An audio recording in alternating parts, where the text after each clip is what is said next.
Unspoiled Network podcast. This is Spoil Me, covering Mage, Errant, Book 3, A Traitor in Skyhold, Chapters 11, 12, 13, 14, and 15. In these chapters, it doesn't seem like she's been gone very long, but nevertheless, Hugh gets reunited with his lady and it feels so good. And there is yet another weird encounter with Rhodes that has no conclusion or closure to it, and I am fucking dying now. I need to know what's going on. Welcome to Spoil Me.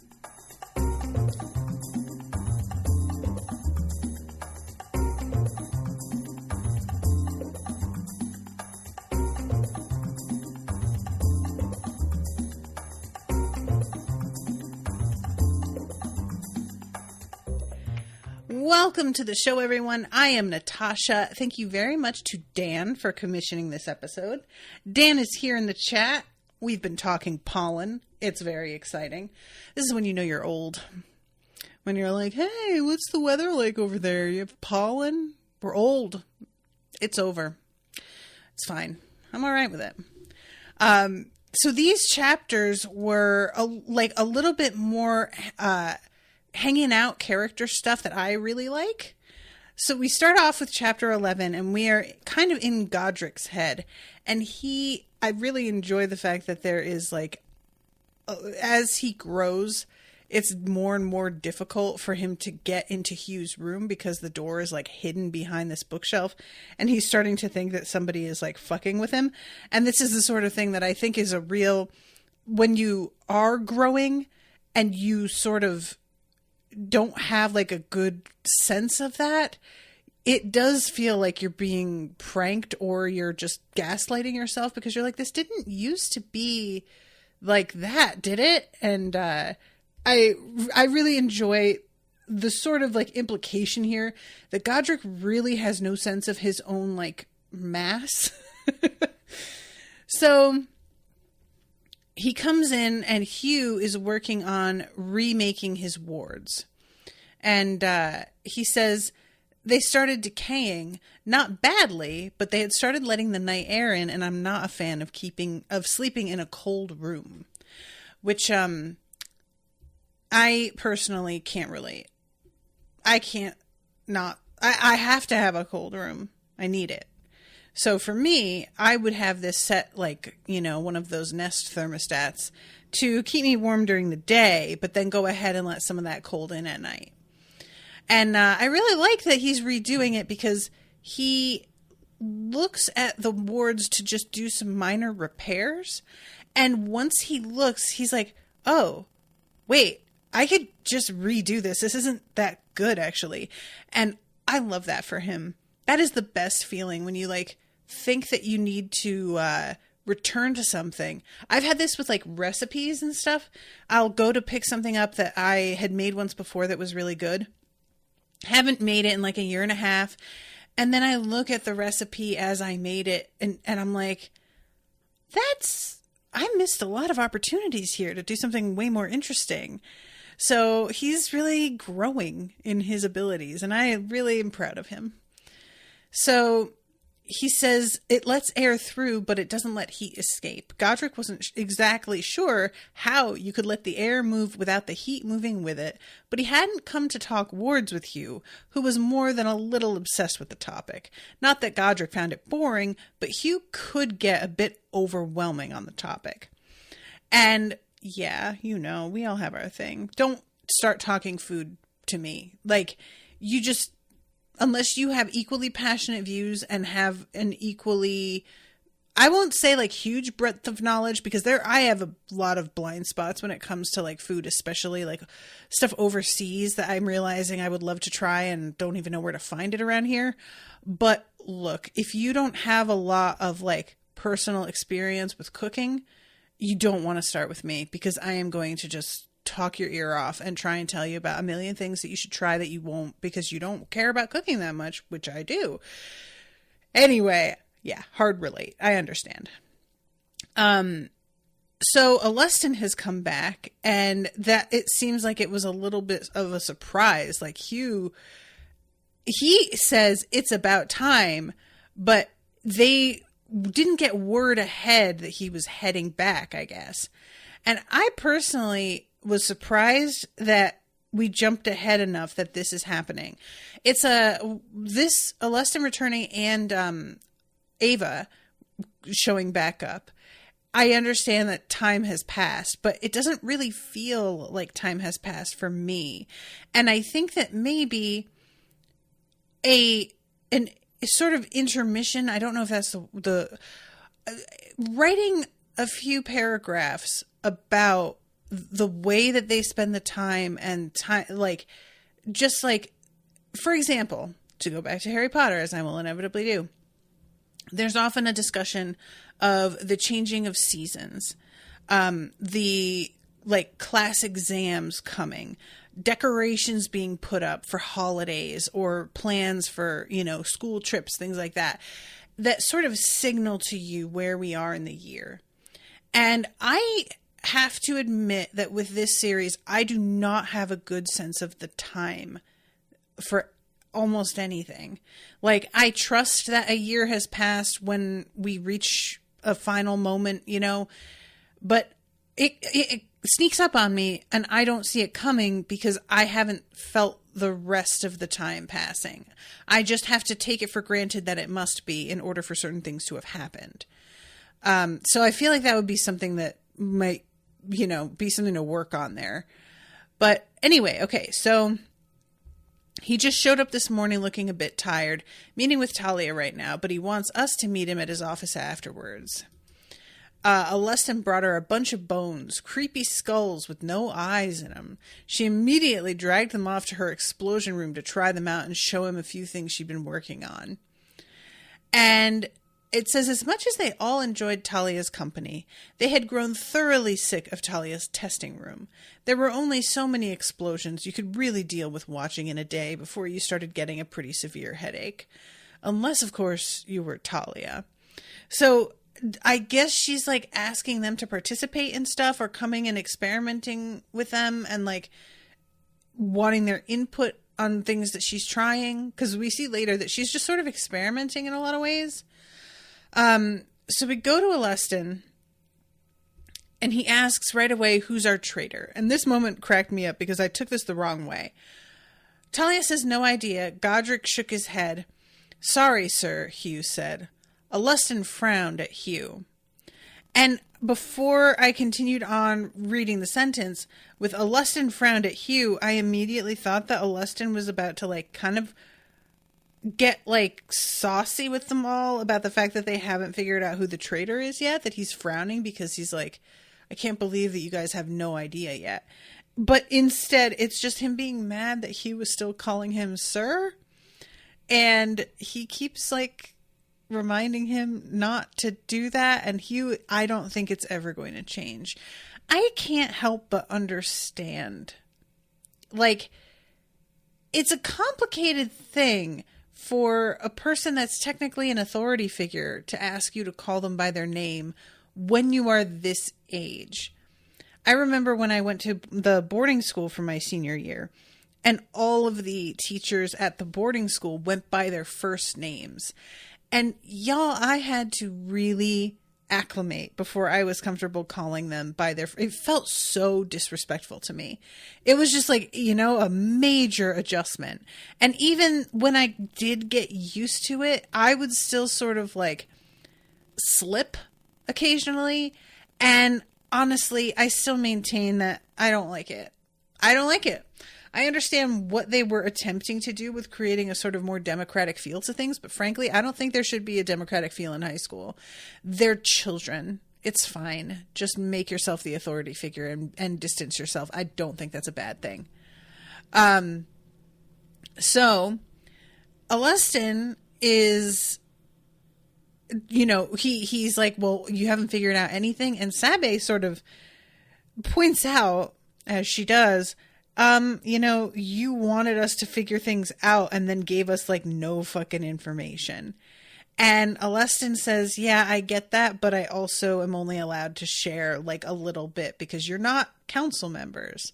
So, you know, and he then starts to sort of go off about who had the most believable reason to vote against the alternate test location.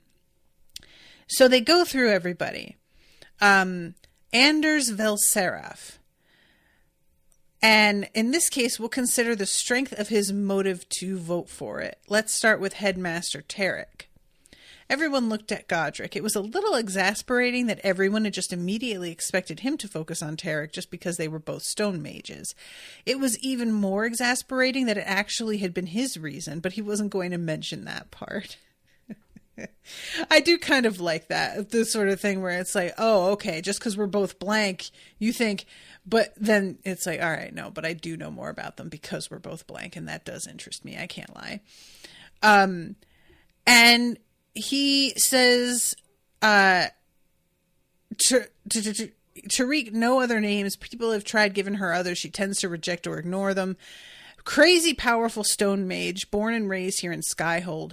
She's an incredibly rigid person and tends to stick to the letter of the law above all else. Which ain't a trait, which, as he says, which ain't a trait a stone mage is in general, no matter what people say. No one responded to that one, and Godric continued. I'm like, I bet they didn't respond, because Godric, I have a sense that even though you are a sweet bun, big cinnamon roll, you probably have some immovable qualities about you, including believing that this is a stereotype, even when you kind of know that there's a reason. She claimed in the record of the meeting to have voted against it because it was against Academy policy. It might be absurd coming from anyone else, but it's nowhere near the oddest thing she'd done in the name of the rules. She also claimed to believe that we hadn't actually seen a demon, but were just scared and imagining things. That seems a little crazy, and she can jump through winter ice for not believing us, said Talia. Yes, agree. This is the sort of thing that I'm like, I can understand not believing one person seeing something. If I have to balance that, of course, on whether they have been reliable in the past. But if 4 people all saw the same thing and heard the same conversation happen, for me, then trying to say that they all were imagining something, that's just, it's unsupportable. Like, how could that ever even happen? What do you think occurred? You know, like, was somebody enchanting the space to trick them into seeing the same illusion? Then isn't that something that's kind of sounding dangerous? As like, even if it's not Bakori, if there's somebody fucking with them in the labyrinths with that sort of magic, I feel like also a good reason to have an alternate test location. And Hugh asks, wouldn't it be harder for Bakori to manipulate someone that rigid? And my immediate thought was, oh, Hugh, no, baby. Like, and Alestin goes on to say this, but he doesn't say it in the words that I would have used, which is, if somebody is predisposed to lean in a certain direction most of the time, you can exploit their tendency to lean in that direction when you know exactly where to put the pressure. So I just don't feel like, for me, the concept of manipulating somebody that rigid, that's like really easy, actually. As long as you know where somebody stands on, I was going to say certain issues, but it sounds like this person's like overall personality really leans in a certain direction, then they become kind of easy to play. Because you are aware of their like pressure points, as I think a con artist would say. So yeah, that would be extra easy. Like, just sort of hammer home on somebody like this to vote against it because the rules are the rules, and really make them all the more interested in upholding the rules and convinced of their rightness. And you're done. It's like the same as giving people information that they already want, you know, like the stuff that confirms their own biases. you can play people really easily when you know that they're already going to think the worst of a certain group of people, or already tend to resent being taxed, for example. But yeah, this feels like a real danger to me. Anybody who is that rigid and known to be, that seems like an ideal target, in my opinion. And Alustin says at one point, rigidity is not strength. And I really liked that. I was like, that's a really good way to sort of differentiate, because I think those things can be taken. And rigidity, it's like, often a side effect of being rigid is also being sort of brittle and being breakable, actually, because of your inflexibility. So yeah, I like that. So then we go to Rutless the Red, School Bursar, and Hugh is the one who knows about this guy. A bureaucrat who got his name because he wears nothing but red. He also was born and raised in Skyhold, saltwater affinity, and he says least dangerous and not really a battle mage at all. And Alustin is like, I'm sorry. I'm really sorry, but are you once again trying to determine who you should be worried about based on their affinity? Because I thought we had all come to the understanding that I am a great example of people dismissing a paper mage, and yet here the fuck I am, a badass that has done many things that are impressive in your sight. What the fuck? He doesn't say all of that, but that's what he meant. And I just really, everybody, stop doing that. Stop it. Like, I don't know what a saltwater affinity can involve, but that is because some of the ways that magic works are a little bit mysterious to me still. So there's all kinds of elements that have to do with actual real life physics as well that are in play. Who knows? I feel like that could potentially be something that surprises me. So Godric asks, why are the council members all so powerful? It doesn't seem like you'd need that to be effective administrators.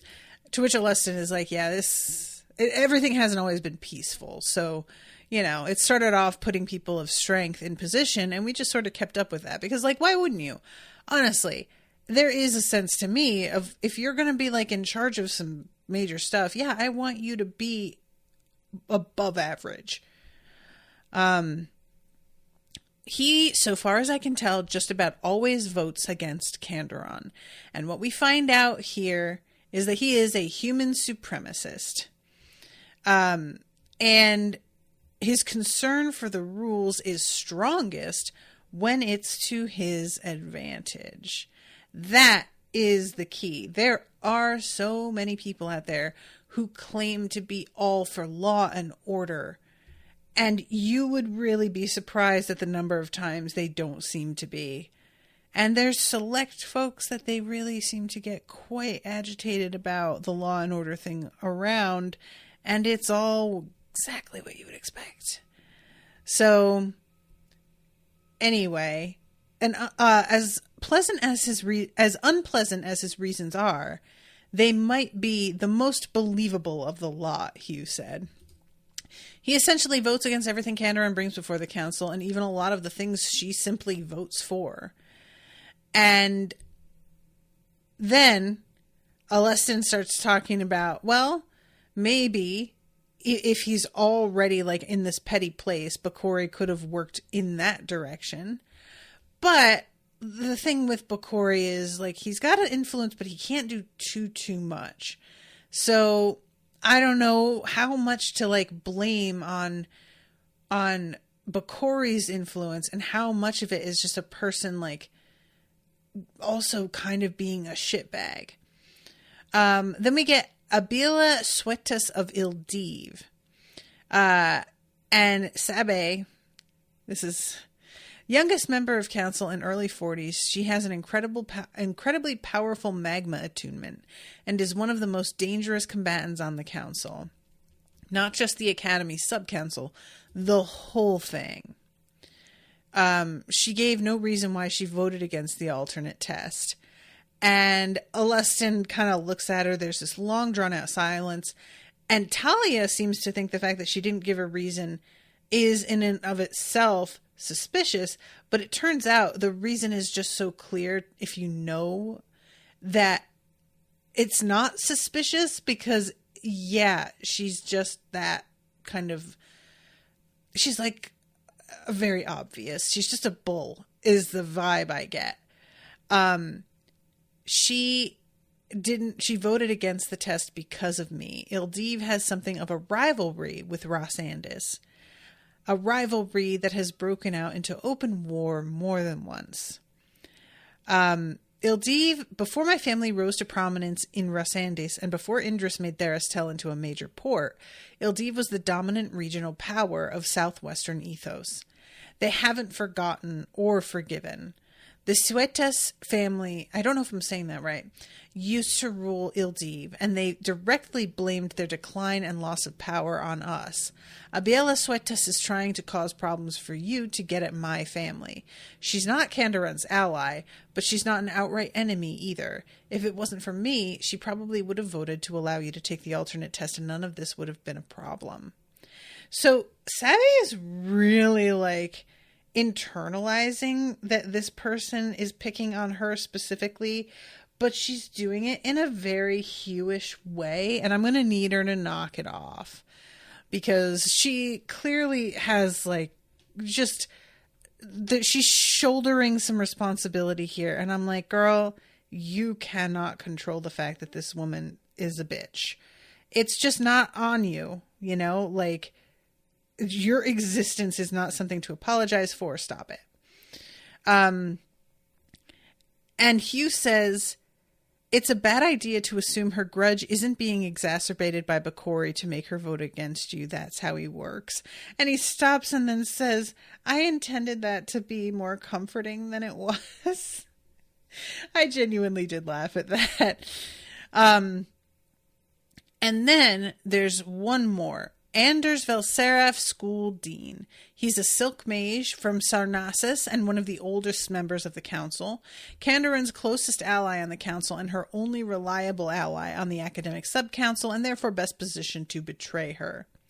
I'm not really sure, look at this, Talia, I'm not really sure how a silk mage is supposed to be dangerous, but then I didn't think a paper mage could be dangerous either. Yes, girl, growing. Do you see this? That's what we call growth. Yes. You could stand to learn a thing or two, Hugh. And he has like it sounds like a very flamboyant floating style. He tends to bind and blind foes with silk in battle, wears these long robes and tassels that like float around him. And he uses glyphs. His robes are filled with countless embroidered interlocking spell forms. He can pump mana into any of them with ease and without mistake, giving him access to a truly massive array of cantrips and other glyph spells during battle. And it turns out he helped Alustin come up with his combat style. So that sounds dope. That sounds really cool. Like, I would be down to watch that on screen. This feels like a Crouching Tiger, Hidden Dragon sort of thing. Like the way that he sort of hovers and there's the slow pan around him and his, you know, they in that movie have these like amazing outfits. It just, I would be down. And he says he was quite angry about the way the vote went. And Talia says, yeah, but that is a good way to get you to trust him. And because you trust him, there's more room for betrayal. And I'm like, as much as I want to act like Talia is being over paranoid here, she's not wrong. She's just not, like, you know, I mean, I think it pays to be that kind of paranoid when you are in a situation where you know you're dealing with a traitor. It's one thing when you're in what feels like peacetime and you don't have to worry about anything. But if the traitor has any inkling that you know they exist, I feel like they had to be sort of aware they were going to, somebody was going to start to sniff things out, and being positioned so that you look like a real ally, that's a good place to be. I'm just saying.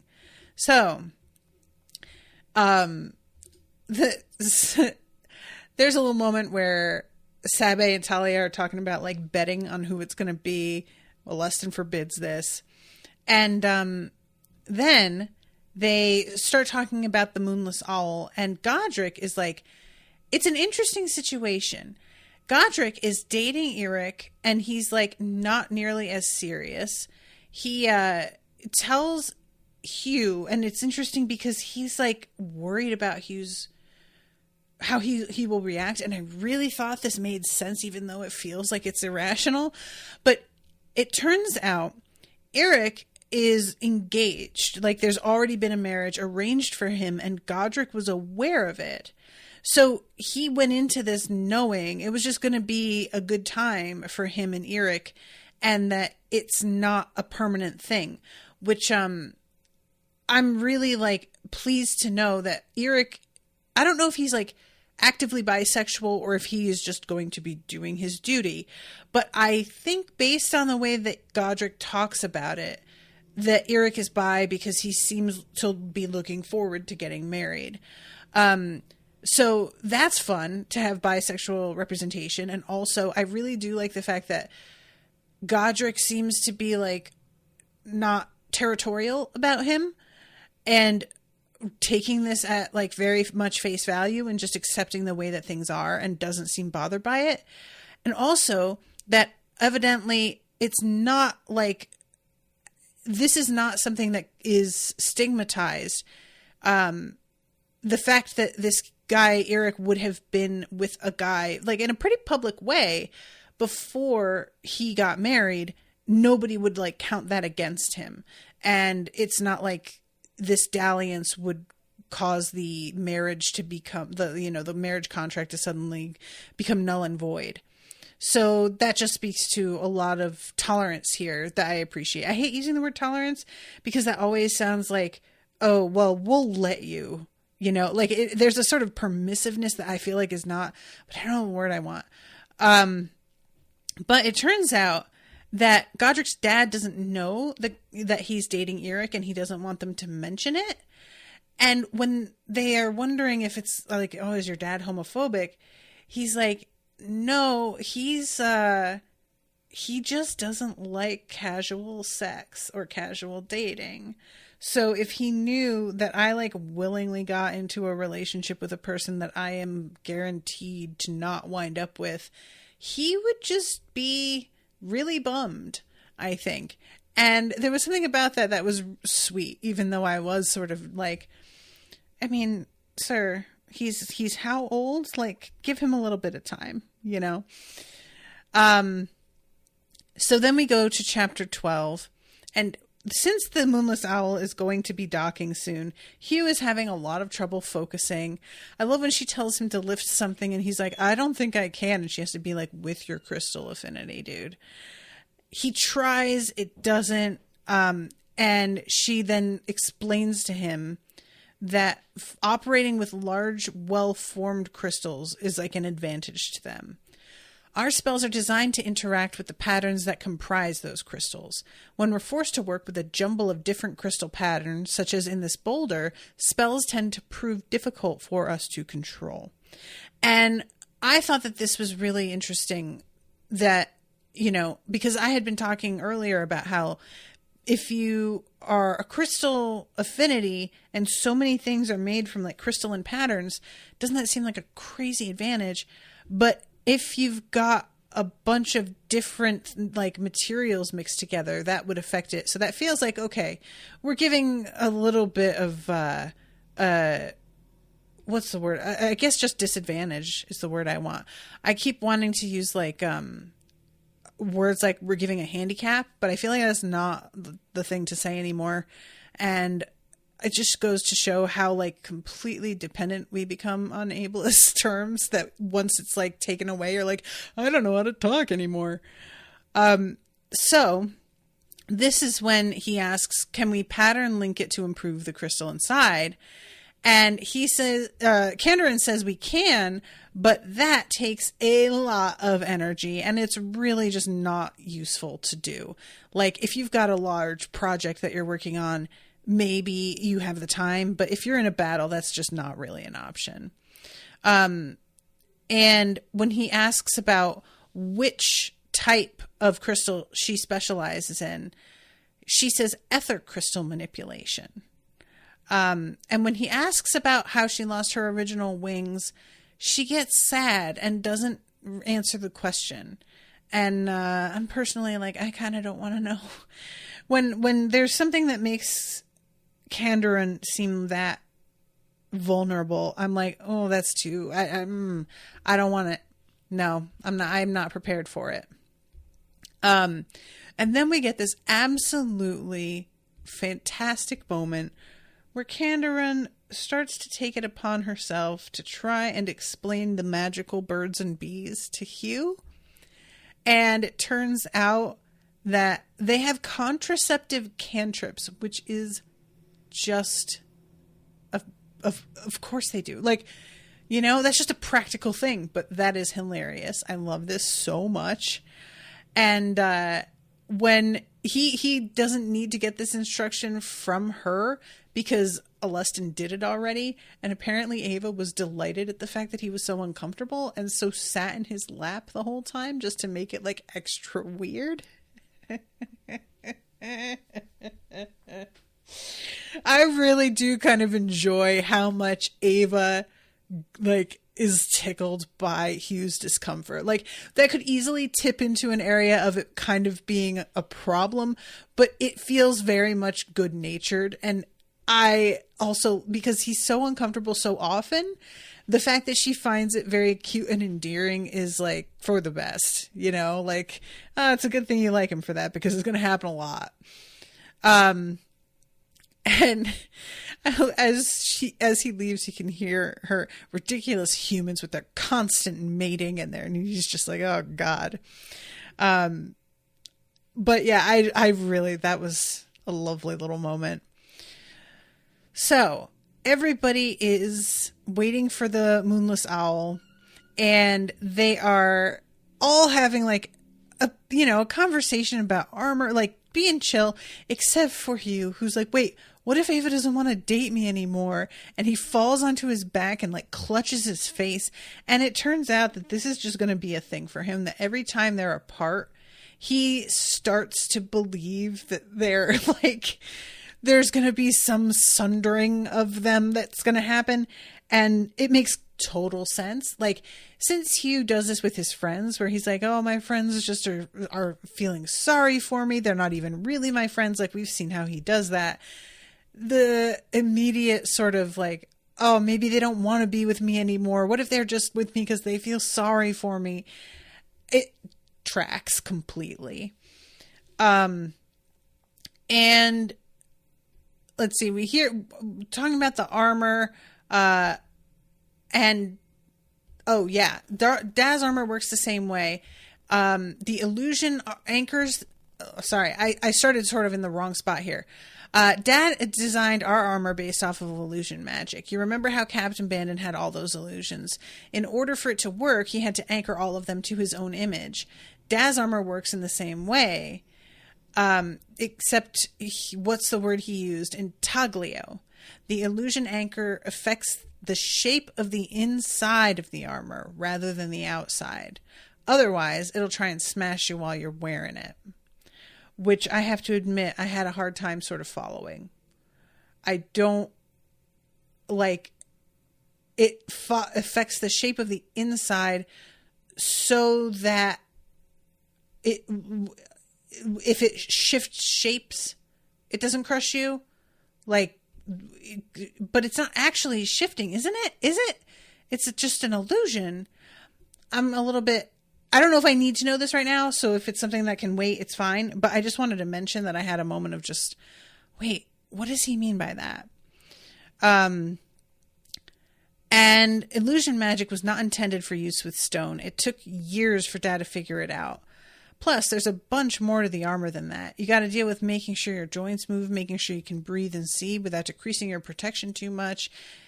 And Hugh is just over here agonizing about Ava and whether she's still going to want to be with him. So, you need to seduce the truth about the Gorgon incident out of Ava, Sabae said.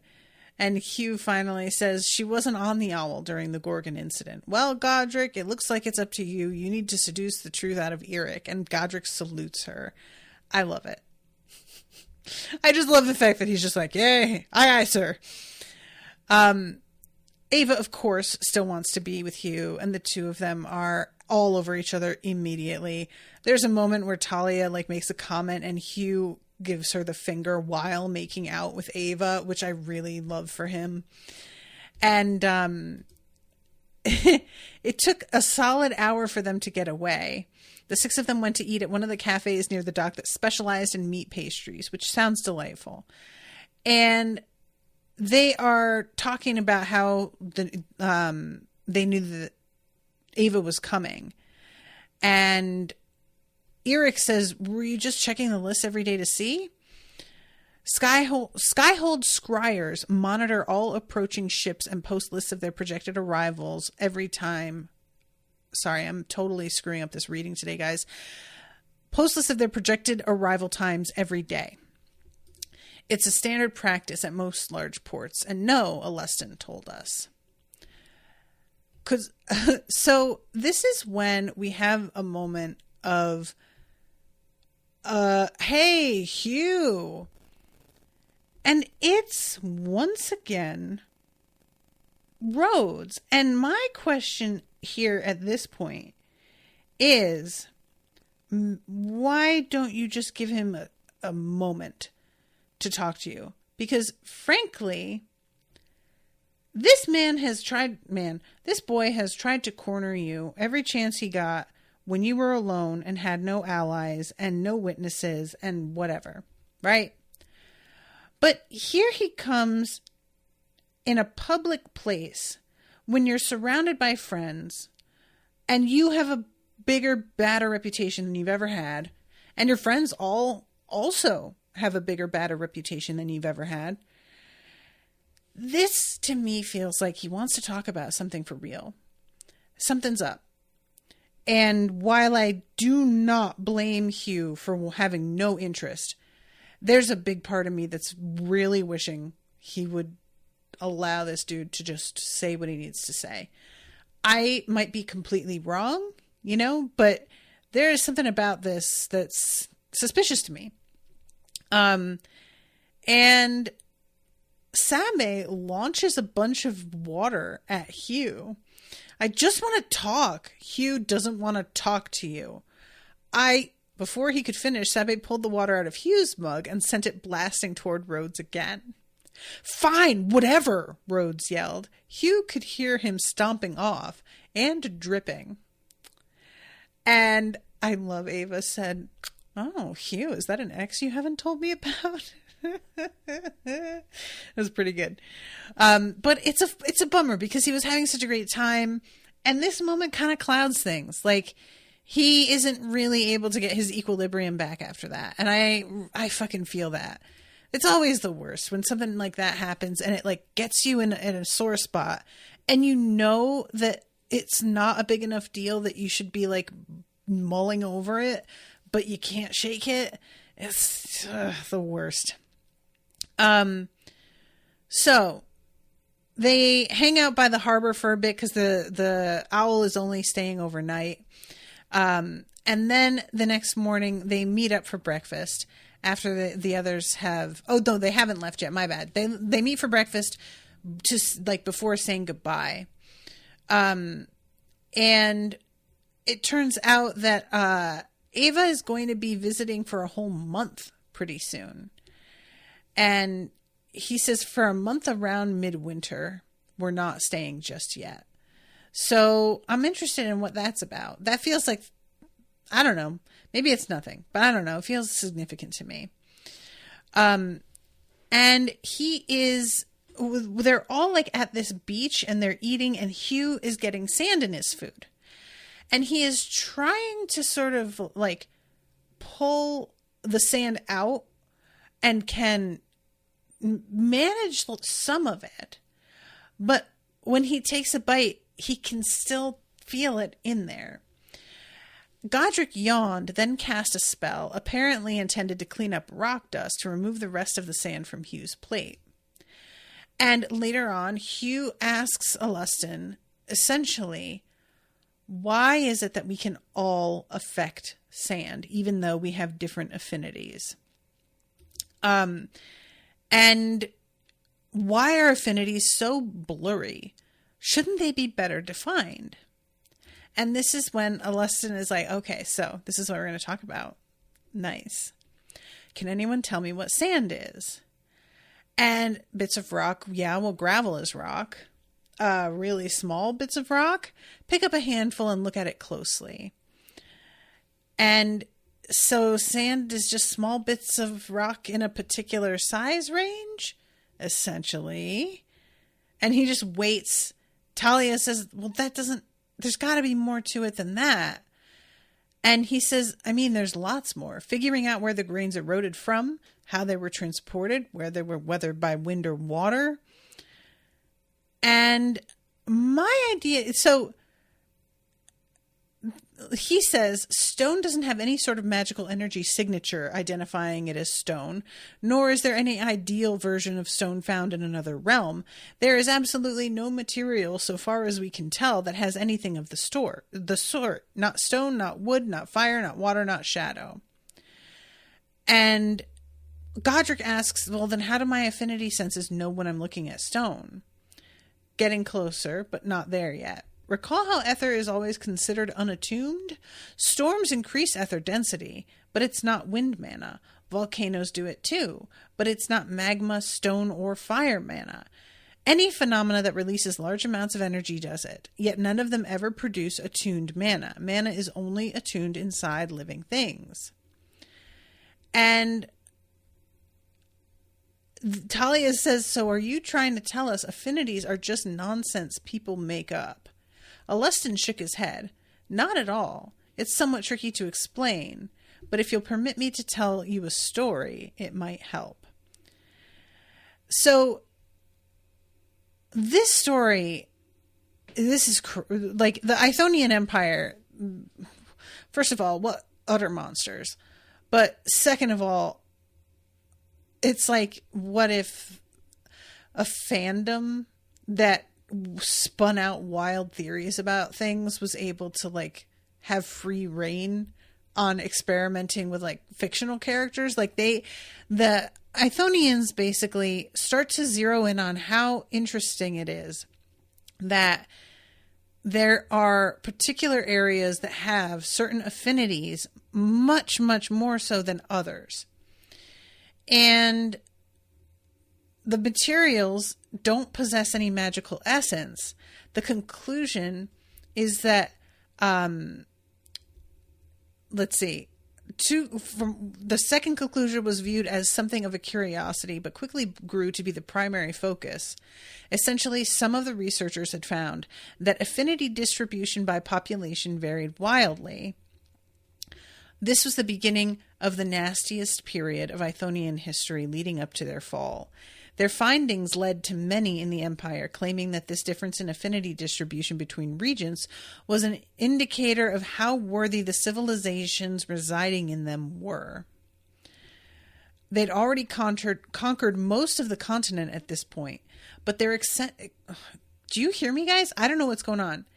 But their expansion accelerated rapidly after that, using their findings as justification. They found that changes in affinity distributions weren't caused by their conquests of regions, but by the use of the tongue eater. The Ithonian Empire kept painstaking records throughout their entire history, and they were able to find that affinity distributions were most strongly affected by language, not by who ruled a region. So they then start just experimenting with raising children with and without certain language, with and without like certain just resources of a variety of kinds relating to language. They taught artificial languages to children who knew no others, taught them magic, and then used the tongue eater on them. There were plenty of horrific experimental spells, vivisections, and other senseless experiments performed. Tens of thousands were killed, driven insane, or tortured and traumatized in these experiments. Oh, that is rough. They figured out a number of key details. He's like, look, it's fucked up, but what they did, they figured some things out after all. And that's the thing about it. This is what gets me about like an extreme need for knowledge, is that it does often, if you want to go far enough, require cruelty, I've found. And I just don't want to know things bad enough. I just feel like, no, we're good. We don't need to. That's fine. They figured out that 3 things were most responsible for determining what natural affinities a person would gain. First was language. Second was locale. Third was simple heredity, though it was much less significant than most people would guess. Cases like Talia's, where the child of mages has a radically different set of affinities than their parents, are more common than people realize, though we still don't exactly understand what causes them. And they found only creatures with language have affinities that vary between members of the species. Organisms without language can utilize mana, but individual members all have the same affinities, which does kind of make sense from the things that we have seen of creatures in the labyrinth, you know? And just like the overall impression I've gotten from the way that certain creatures are described in that like bestiary book. And 1 in 50 people can't use magic, and it's people who can't picture things in their heads. Basically, people who don't have imagination, which is a wild concept, because like imagination and picturing things in your head are not necessarily specifically the same thing, but I am going to use that as like the shorthand for it. And it's like the idea that you have to be able to like hold an image in your mind in order to make it work, considering how dependent on spell forms everybody is for everything, it seems like, or mostly. It would really make sense that if you have issues with that sort of visualization, that, yeah, a lot of magic would be closed to you. And even some people who could learn it don't, because it's really hard.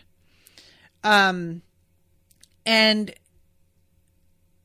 let's see. Back on topic, the Ithonian Empire also began to realize the actual range of affinities changed from language to language. In one language, for instance, there might be no difference between dirt and sand affinities. In another, you might have affinities for every variety of tree in the region, while another might just have a single catch-all affinity for plants in general. They believed that these affinities were based off of human ideas. So they begin using this artificial language to try and link certain words to like concepts, like nonsensical concepts, to create brand new affinities. And it didn't do anything. The affinities developed by its speakers were fewer and weaker in number, and none of the hoped for new affinities manifested. The Ithonians eventually gave up the effort as impossible, but that hardly ended the research. They came to the conclusion that affinities had to correspond to existing real-world substances, energies, or entities. And Talia mentions dreams kind of sarcastically, but I would say dreams are a real-world energy. And he does say, do you think anybody would deny that dreams exist? And the borders of these affinities are not static. They overlap and will behave really differently. So they thought that maybe it was possible to extend the range on certain affinities and link them together. And most people believe that's just nonsense, and it's, was never going to get them anywhere. But there are still some people, evidently, who are sort of like, thinking that maybe they just didn't quite break the formula and that it's still possible. He says, thankfully, the Ithonian Empire was overthrown before it could travel too far down those paths. And Hugh is freaked out by this whole revelation, which, I mean, understandably, any time that we have found out anything about the Ithonian Empire, it is just that they are horrific monsters who should not have been allowed. And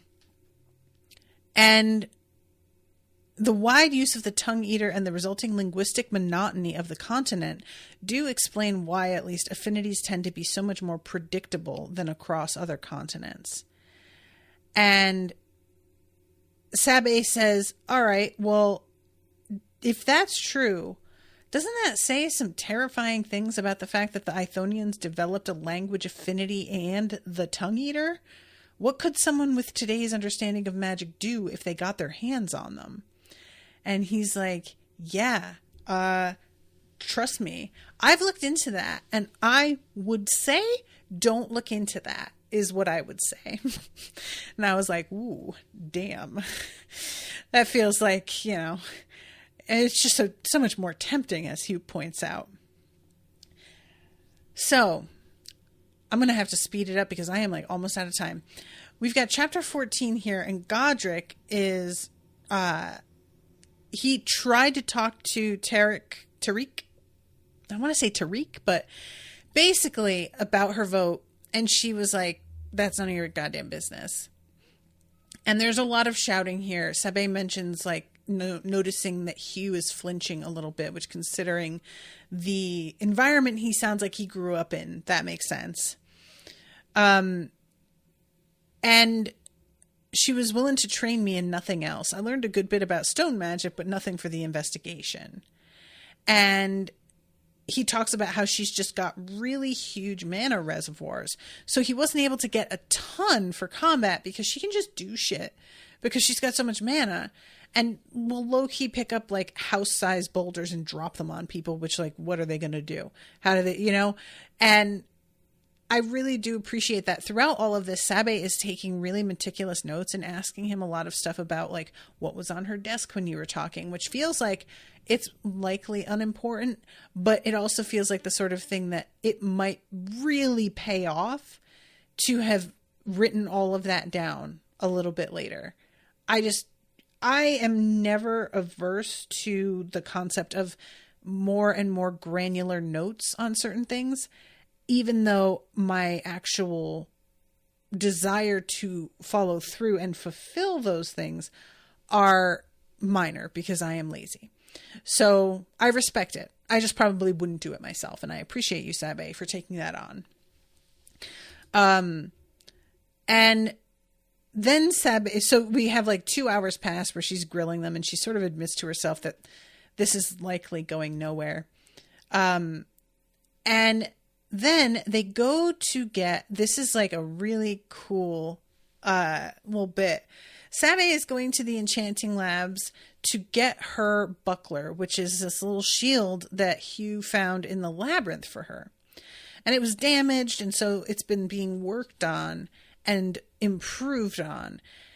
And as they head through the enchantment workshops, basically, they pass by a number of different areas. There's one place that has like a miniature forest inside. There's a glass blowing shop, and Sabae is thinking about how glass mages are incredibly dangerous.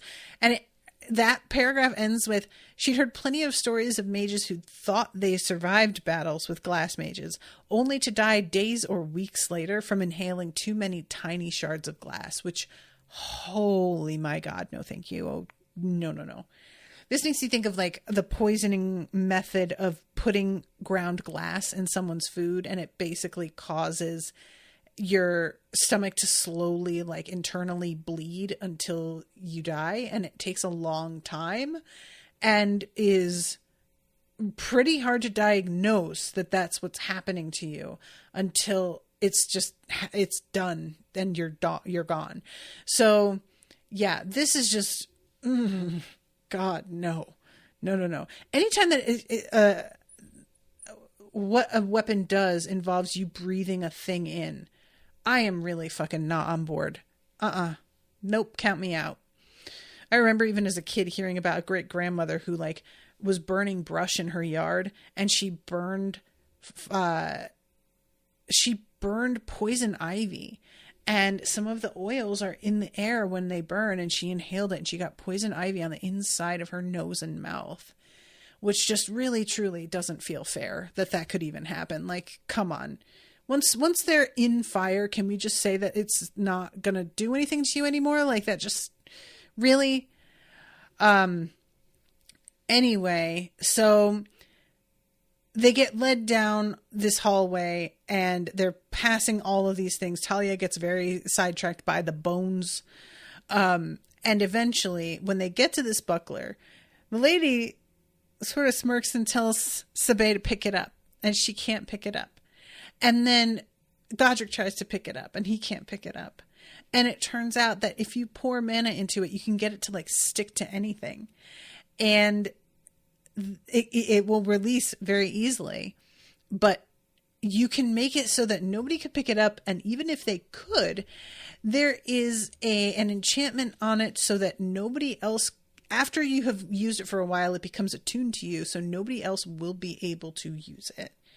And that it would be at least like a year before it would have untuned, I don't know the word I want, to the point where somebody else could begin to attune to it, which that is really, really dope.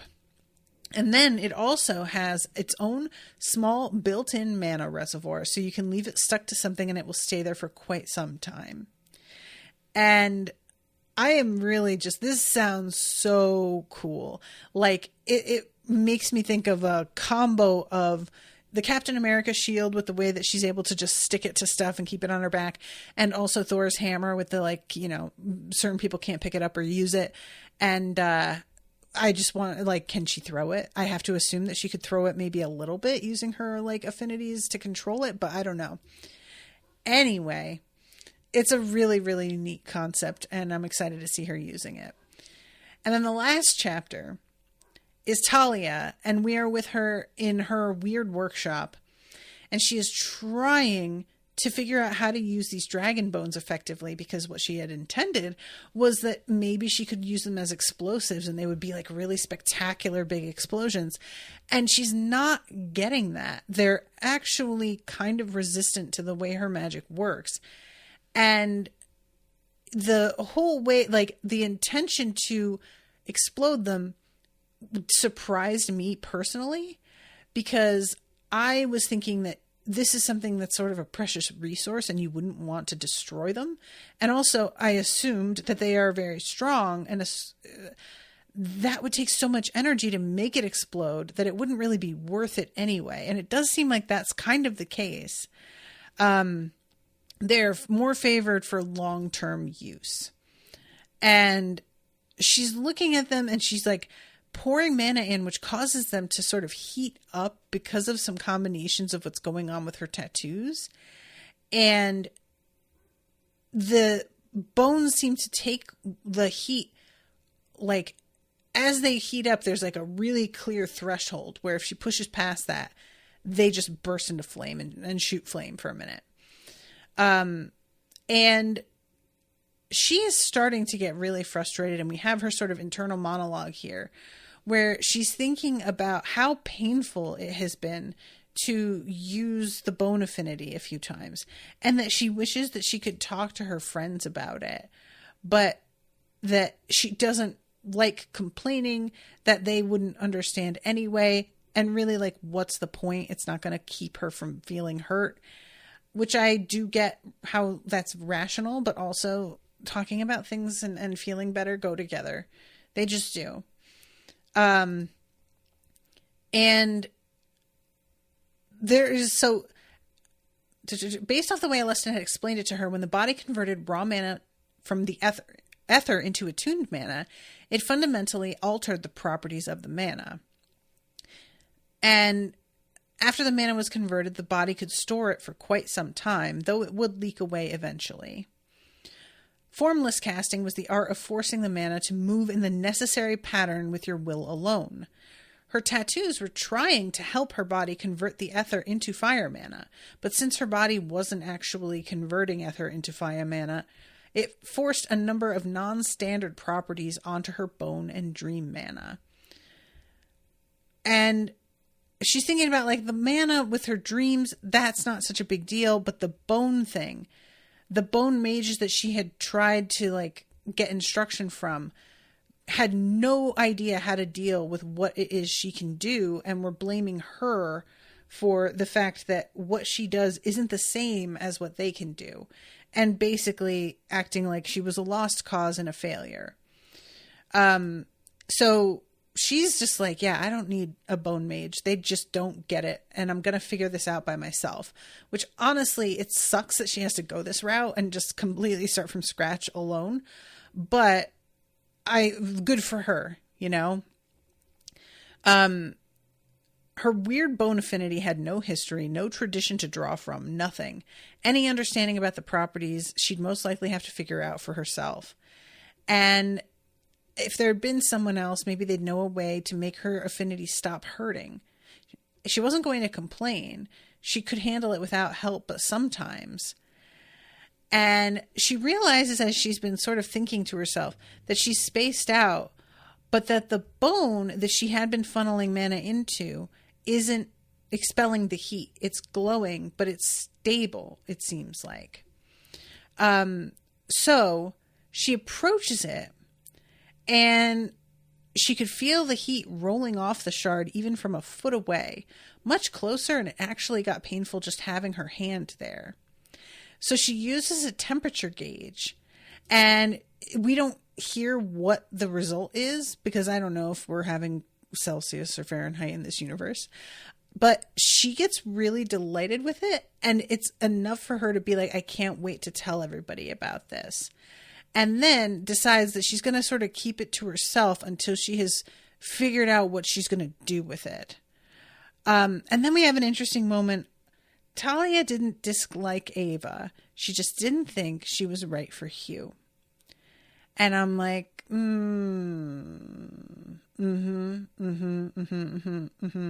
sure. Interesting. I feel like I know why. But maybe I'm wrong. Maybe I'm wrong. Maybe I'm wrong. I'm just saying. So that is the end of chapter 15. Oh, Dan says that he had a friend that happened to with the poison ivy. It got into his lungs. Ugh. It's just like, really, why is that allowed? There's a lot of things in nature that I'm just like, this just feels mean-spirited. Who decided, like, come on. There's so many ways to get hurt and die. Do we need to come up with these like real creative ones too? All right, I'm going to wrap. Thank you guys so much for hanging out with me. Appreciate you a lot. And until next time, toodaloo, motherfuckers.